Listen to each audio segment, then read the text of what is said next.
Donald Trump tuvo miedo y pasó de anunciar un bombardeo a un cese al fuego. ¿Quién tiene el control verdaderamente en este conflicto? ¿Irán o Estados Unidos? ¿Y qué tan real es esta tregua? Se conecta con nosotros la analista internacional Margarita Cadavid. Bienvenida, aquí hay noticia. Creo que lo que hay que tener en cuenta es que estamos viendo desde precisamente el cese al fuego pasado que el que tiene el sartén por el mango, como se dice coloquialmente en este momento, es Irán y no los Estados Unidos.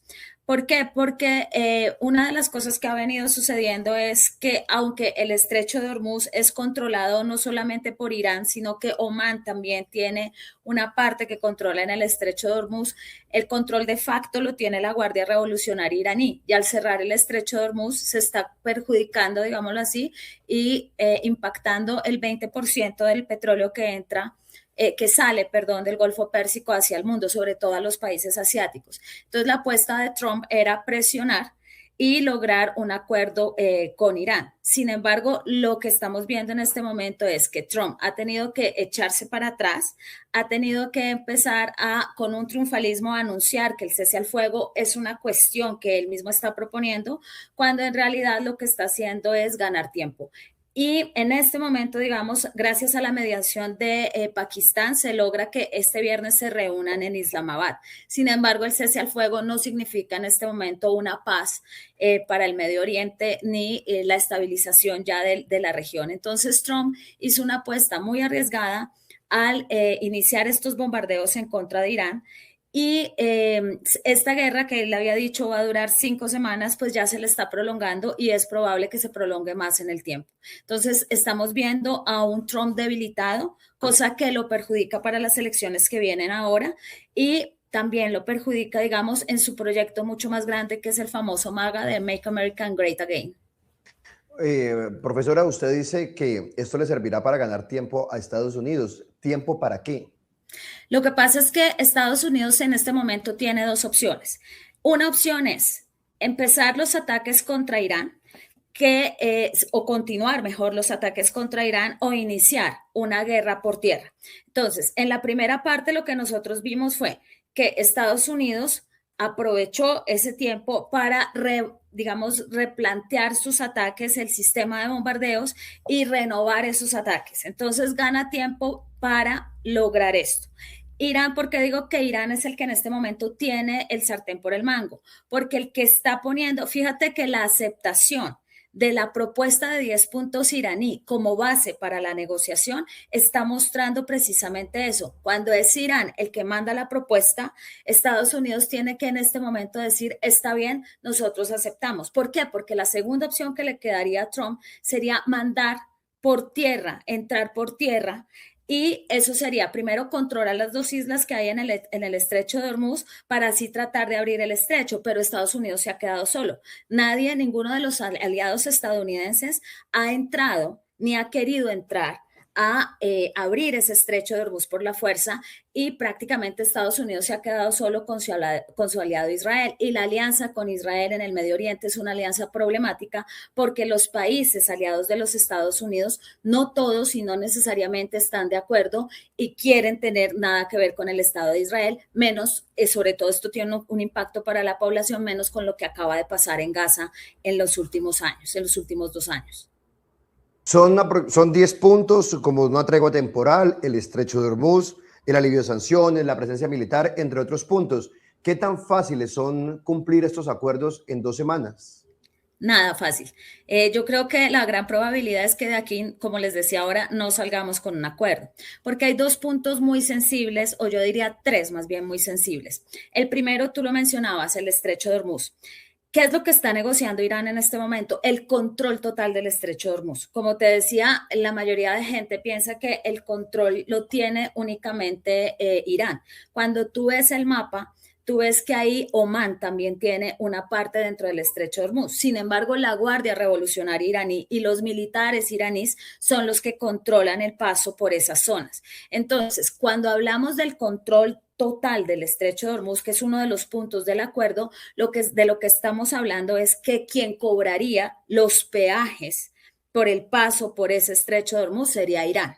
Y aquí viene también un elemento que podría llegarse a presentar, y es que Irán podría decir, esto es un escenario hipotético, perfecto, yo soy quien maneja el estrecho de Hormuz, de aquí en adelante voy a cobrar esto en yuanes y en euros y no en dólares.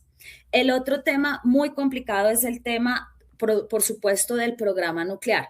En este punto, ese acuerdo nuclear ya no está sobre la mesa. ¿Por qué? Porque Irán sabe que su supervivencia ahora depende de tener o no el armamento nuclear. Entonces Irán ya no está, él dice, vamos a seguir enriqueciendo uranio. Efectivamente no dice que va a seguir enriqueciendo uranio para la creación de un armamento nuclear, sino enriquecer uranio con fines pacíficos como el programa nuclear, como el tratado se los permite y como han dicho siempre que es su programa nuclear por lo menos de puertas para afuera. Y el tercer punto es, evidentemente, el fin de las sanciones económicas. Esos son los tres puntos claves. Por lo menos en esos dos primeros, Irán ya no está dispuesto a negociar, como les decía, y Estados Unidos no está dispuesto a ceder. Entonces, ese es, digamos, el talón de Aquiles de este acuerdo. Y Estados Unidos está más presionado que Irán. ¿Por qué? Porque hay una opinión pública que está en contra de lo que está pasando en los Estados Unidos. Se ha visto que Estados Unidos se ha quedado aislado, inclusive con sus apoyos en el Medio Oriente. Y también hay una cosa que hay que tener en cuenta. No necesariamente los intereses de Irán son los mismos de los Estados Unidos. Entonces no va a ser tan fácil para Estados Unidos salirse de este embrollo en el que se ha metido. Trump amenazó con aranceles a países que suministren armas a Irán. ¿Será esto una medida desesperada en medio de la tregua, ya que, como usted lo explica, se sienten solos en estos momentos los Estados Unidos? Yo creo que sí, y recordemos que el tema de la subida de aranceles ya se lo han tumbado a Trump porque le han dicho eso no es competencia únicamente y exclusivamente suya. Y aquí yo diría que hay que tener en cuenta otro elemento que es fundamental para entender este contexto, además de esa situación, esa encrucijada en la que se encuentra Donald Trump, y es entre más se prolongue esta guerra, entre más se prolonguen los enfrentamientos, Donald Trump está generando un efecto adverso, digámoslo así, en el proceso de transición política que se venía dando o en el intento de transición política que se venía dando en Irán, porque está reforzando el nacionalismo y el posicionamiento de la Guardia Revolucionaria y de los militares en el poder. Y entonces, esa transición que se quería, que era el otro objetivo con el que nos vendieron esta idea de la guerra en Irak, que era en Irán, perdón, que era la transformación o el cambio de gobierno de los ayatolás a un sistema democrático. Realmente lo que va a pasar es que estamos viendo una transición de ese gobierno religioso de los ayatolás a una autocracia militar dirigida por la Guardia Revolucionaria, que hoy es la que está defendiendo al pueblo iraní y va a tener los respaldos, como hemos visto, la gente está en las calles defendiendo su país. Y en los discursos de Trump esto también hay que tenerlo en cuenta. Los discursos de Trump son unos discursos que son inaceptables en el sistema internacional hoy. Cuando él sale a decir que va a bombardear puentes y centrales de energía, básicamente está diciendo que va a cometer un crimen de guerra. Esa infraestructura es infraestructura protegida por el derecho internacional humanitario. Y cuando sale anoche a decir que va a acabar con una civilización, está hablando prácticamente de cometer un acto de genocidio.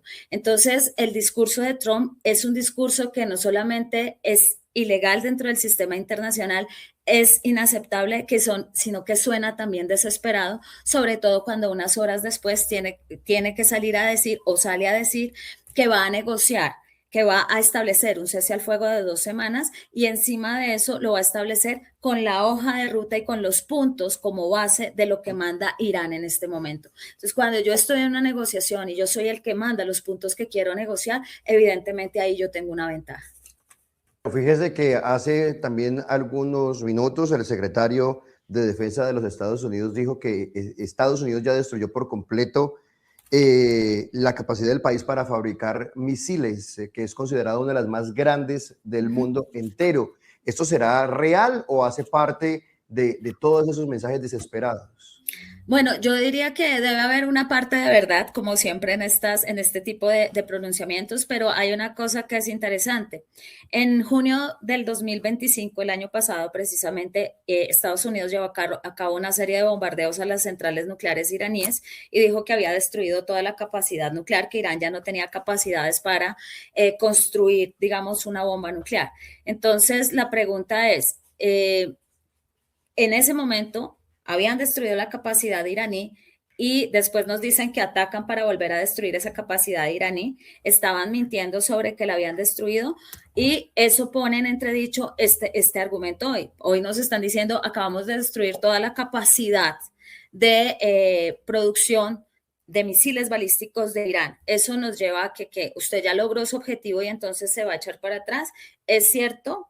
O está, digamos, enviando un mensaje para que la población se tranquilice y pensemos que ya alguno de esos objetivos que planteó por lo menos se ha cumplido, que es disminuir esa capacidad armamentística y está buscando una salida, digamos, diciendo ya logré reducir a Irán en términos militares, en términos de capacidad nuclear, entonces ya puedo retirarme de este conflicto que yo mismo inicié y armé. Hoy hubo ataques contra Kuwait y Emiratos Árabes en medio de esta tregua anunciada por Donald Trump. Entonces, por eso le pregunto, ¿qué tan frágil es este acuerdo antes de que se cumplan las 2 semanas? Que este tipo de ceses al fuego siempre van a tener esas violaciones de cese al fuego, porque digamos que hay una cuestión también que hay que tener en cuenta dentro del plan de los 10 puntos, en esa probable negociación y dentro de este cese al fuego, no solamente se incluye Irán y Estados Unidos, se incluye también los bombardeos que está llevando a cabo Israel en el Líbano. Entonces, es muy probable que el cese al fuego tenga estas intermitencias, por llamarlo de alguna manera, que resulta un poco, disminuye un poco la realidad de la situación, porque estos bombardeos pues obviamente causan estragos en infraestructura y en vidas humanas, pero lo cierto es que esto sí va a durar las 2 semanas, ellos se van a tomar esas 2 semanas, pero no va a haber un cese al fuego total. De hecho, casi nunca lo hay. Siempre hay violaciones de esos ceses al fuego y no es algo extraño que suceda. Y menos, digamos, en un anuncio tan repentino como el que se produjo. Todo el mundo estaba esperando, pues ayer todo el mundo estaba en vilo esperando que se acabara el ultimátum, a ver qué era lo que iba a hacer Estados Unidos y al final sale el presidente Trump a decir, vamos a tener un cese al fuego de 2 semanas, nos reunimos en Islamabad el viernes. De esa reunión del viernes ya podremos marcar mucho mejor cuál es el escenario futuro de esas 2 semanas de cese al fuego y de las posibilidades de lograr la paz en el Medio Oriente en este momento. Digamos que el objetivo, los 3 objetivos que marcó Estados Unidos al llevar a cabo este ataque, ¿cuáles fueron? Entonces nos habló primero de lograr la transición del régimen político de los ayatolás, de la teocracia iraní, y como se ha dicho siempre, pues la historia lo que nos demuestra es que a punta de bombardeos no se logra un cambio de régimen. Lo segundo es disminuir las capacidades militares y la posibilidad de la construcción de un armamento nuclear en Irán. Irán, por su parte, es un estado que en este momento está acorralado y se está defendiendo. En ese orden de ideas, fíjate que la gran paradoja de esta situación, ¿cuál es? El que está acorralado, gracias a una estrategia que no es bélica, pero que está en el marco de esta guerra, que es la instrumentalización y el cierre del estrecho de Hormuz, ha logrado generar un impacto económico que le genera una presión a los Estados Unidos para modificar ese cambio, para modificar, esta situación. Entonces, por eso es que Estados Unidos hoy es el que está más interesado en esa negociación. Lo que nosotros hemos visto, el anuncio del cierre del estrecho de Hormuz hizo que el petróleo con referencia a Brent subiera hasta $144. Y luego tenemos que el anuncio del cese al fuego ayer nos bajó ese mismo petróleo con referencia a Brent un 16%. Luego el impacto es inmediato. ¿Y qué se está impactando? La economía mundial.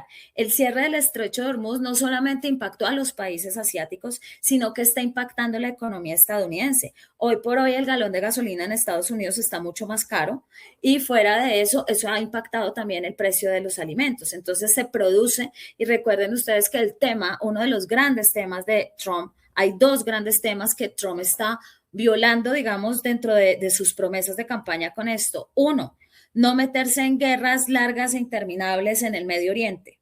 Y 2, el tema del crecimiento económico de los Estados Unidos. Y ambas promesas de campaña hoy están en entredicho. Por eso es que Trump necesita sí o sí buscarle una salida a este conflicto que no sea entrar por tierra o generar, digamos, una invasión terrestre a Irán, porque ahí sí las cosas, el escenario sería catastrófico. No solamente para la estabilidad en la región en el Medio Oriente, sino para el propio Estados Unidos, porque veríamos otra vez a Estados Unidos embarcado en una guerra interminable, como pasó en Irak, como pasó en Afganistán, que son los casos modernos que podemos mencionar. ¿Usted cree que también la intervención que hubo en Venezuela con la captura de Nicolás Maduro y la posesión prácticamente de Donald Trump sobre ese sistema de gobierno también tiene relación? Porque recordemos que, por ejemplo, según informes de inteligencia, Venezuela había entregado uranio a Irán para la producción de armamento, pues. Bueno, aquí se ha especulado un poco, obviamente los escenarios no son los mismos, se ha especulado un poco sobre la conexión. Algunos dicen, mire, la cuarta parte del petróleo que compra China era petróleo de sanciones. ¿Qué significa comprar petróleo de sanciones? Que era petróleo proveniente de países que tenían sanciones como Irán, Venezuela y Rusia. Entonces, en ese sentido, algunos dicen el eslabón iraní era el eslabón que hacía falta para debilitar al competidor geopolítico más importante que tiene los Estados Unidos en este momento, que es China. El otro escenario que se marcaba, digamos, o que está vinculado con el tema venezolano, ¿cuál era? Hay una serie de protestas en Irán que empezaron desde el 28 de diciembre para buscar un cambio de régimen. Entonces, si se interviene en Irán, podemos precipitar ese cambio de régimen, pero ahí hubo un error de cálculo y es el hecho de que la juventud y la gente en Irán estaba transitando de esa ideología teocrática hacia un nacionalismo y obviamente un enemigo externo unido a Israel forjó, digamos, reforzó el nacionalismo y generó una cohesión muy fuerte en Irán. Y hay un tercer punto que no hay que tener en cuenta, que tú lo mencionabas o lo insinuabas en la pregunta anterior, y es un interés personal. Trump siempre ha querido, por su personalidad y por, digamos, su forma de gobernar, dejar un legado y llevar a cabo y lograr aquello que otros presidentes no habían logrado. En ese caso, pues uno de los grandes enemigos de Estados Unidos y ha sido, por supuesto, Irán. Entonces, Cuba, Venezuela e Irán son esos temas no resueltos en la política exterior estadounidense que Trump define como su gran legado. Inclusive allí entraría también el tema de Groenlandia, que otros presidentes intentaron comprarla, que otros presidentes intentaron, y este señor vuelve con el tema de Groenlandia. Obviamente eso tiene que ver con rutas de comercio marítimo y otras cosas. Entonces yo diría que son esos tres elementos que vinculan de alguna manera lo que sucede en Venezuela con esto que está sucediendo hoy en Irán. Pakistán ahí saldrá fortalecido con ese papel mediador y sí, quizá a futuro lo van a seguir teniendo en cuenta para sus opiniones, para seguir mediando en esta guerra, porque esto no termina en 2 semanas, claramente. No, yo creo que si Pakistán logra sacarlo bien, como te decía yo ahora, pues evidentemente nosotros no vamos a tener, este es un acuerdo que suspende temporalmente los ataques, pero no vamos a lograr una paz definitiva en este momento. Entonces, claro, lo que nosotros vemos es que esta mediación pakistaní está además yendo más allá, porque lo que dicen es la tregua debe implicar lo que te decía yo, a Israel en el Líbano. Entonces, el alto al fuego es un primer avance. Es el primer avance diplomático, digámoslo, desde el inicio de todo esto. Es el primer paso a negociar un pacto mucho más amplio para poner fin al conflicto. Sin embargo, como te decía, hay unos puntos que son muy complejos, pero Pakistán es el que ha logrado sentar a las partes. Pakistán es el que se está convirtiendo en el mediador creíble para ambas partes, tanto para Irán como para los Estados Unidos. Y muy seguramente, si más allá de lo que se logre, pues ya él ha logrado, ya él obtuvo un rol fundamental en la política internacional en este momento. Entonces, los pakistaníes creo que se han jugado una carta bastante interesante, apelando, pues, como te decía, a las relaciones que han tenido con los Estados Unidos y apelando a también la relación y su carácter, pues, musulmán, aunque no son chiíes, son sunís, apelando a ese carácter musulmán para acercarse a Irán. Profe, que Estados Unidos, Donald Trump ha dicho que los lugares a intervenir los estamos viendo allí en este momento. Son Cuba, Venezuela, Irán, México, Groenlandia, Canadá y nuestro país, Colombia. Ya vemos la intervención, ya la vimos en Venezuela, ya hemos visto también las secuelas que ha ocasionado esto en Cuba, estamos viendo lo que está pasando en Irán. ¿Qué será lo que viene ahora para el resto de los países que nos ha mencionado? Mira, yo creo que el tema de Irán le va a tomar bastante tiempo a Trump y le va a llevar un tiempo más largo del que le espera para solucionar, lo cual va a poner en stand-by todo lo demás. Por eso te decía, en esa visión del legado que él quería dejar como presidente de los Estados Unidos, ya en esta ambición personal, digámoslo, que es parte de esa megalomanía del presidente Donald Trump, si él se hubiera quedado con Venezuela, con lo que está pasando en Venezuela, con la situación de Cuba hoy, evidentemente en el caso cubano, esta situación sí proyecta, digamos, una transformación, sino una caída del régimen de Castro, porque del régimen de Castro, que ya no es el de Castro, por supuesto, pero que son esos veteranos los que siguen estando ahí y los que siguen teniendo el papel y la toma de decisiones en Cuba. Si se queda con eso, yo creo que ya habría sido un triunfo, pero haber intervenido en Irán quizás va a ser uno de los grandes errores estratégicos de Donald Trump en esta presidencia, sobre todo porque la gente tiene en los Estados Unidos muy malos recuerdos de lo que tiene que ver con esas intervenciones en el Medio Oriente. Es que la experiencia de Afganistán fueron 20 años de guerra en Afganistán para sacar al régimen talibán, para 20 años después negociar con el régimen talibán que regresaran al poder y Estados Unidos retirarse como se retiró. Entonces, digamos, es un golpe a la moral estadounidense bastante, han sido golpes a la moral estadounidense en el Medio Oriente muy complejos. Entonces, el tema de México está más vinculado con temas, digamos, muy puntuales como son el tema de la migración. Ese es el tema en México y el tema con Colombia es un tema que tiene que ver con el narcotráfico. Entonces, en esas dos áreas, evidentemente, pues seguirá habiendo negociaciones, seguirá habiendo posturas a veces antagónicas, choques, pero realmente algo como lo que estamos viendo en Irán, pues no sería un escenario para Centro y para Norte y Suramérica. Y en todo caso, yo creo que a partir de este momento Trump va a ser mucho más cuidadoso. Profesora, ya para ir cerrando, le quiero mostrar una imagen de lo que fue la celebración en Irán. Ahí están, en este momento, después del anuncio de Donald Trump.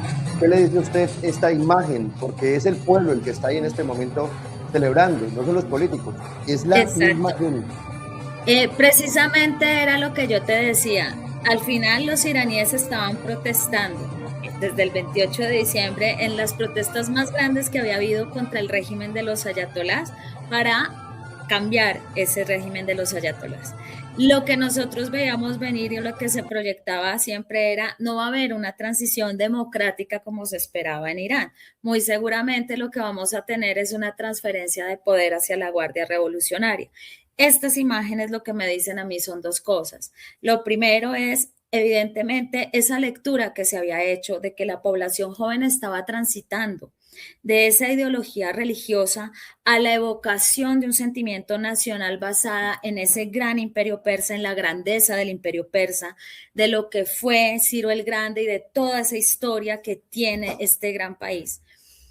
Está reflejada hoy en los jóvenes, es lo que los jóvenes quieren evocar y hay una guardia revolucionaria que está haciéndole frente al gran enemigo que definió Irán desde la Revolución Islámica, desde 1979, que es los Estados Unidos, y que, como te decía ahora, se siente y se ve que los que van ganando la partida son ellos. Entonces, lo que estamos viendo en las calles es una población unida frente a un enemigo externo que es Estados Unidos, que se unió además con otro enemigo para la población que es Israel, con lo que acababa de pasar en Gaza. Entonces, le dio una cohesión y un sentimiento de nacionalismo al pueblo iraní, que fue lo que Donald Trump subestimó. Si él pensó que esto iba a ser como en Venezuela, que la gente iba a salir agradecida, algunos, no todos, iban a salir agradecidos por una intervención militar, se equivocó en la lectura que hizo de lo que es el orgullo de la población iraní. Y ha sido siempre, ese es el orgullo de un imperio milenario que ha dejado un legado a la historia de la humanidad y a un legado que vemos hoy en muchos elementos. Y lo segundo es, está reforzando el poder de la Guardia Revolucionaria, porque es ese ejército, esa Guardia Revolucionaria, la que está poniéndole la cara a esta situación. Bueno, pues Margarita Cadavid, gracias por haber estado aquí con nosotros, por su tiempo y su experiencia en Aquí hay Noticia. Muchas gracias a ustedes por la invitación, y un placer haber estado con ustedes en este espacio. A todos ustedes también muchísimas gracias. Queremos conocer sus opiniones sobre este conflicto. Los leemos en los comentarios, pero lo más importante es que se suscriban a nuestro canal. Soy Sebastián Bedoya. Aquí hay Noticia.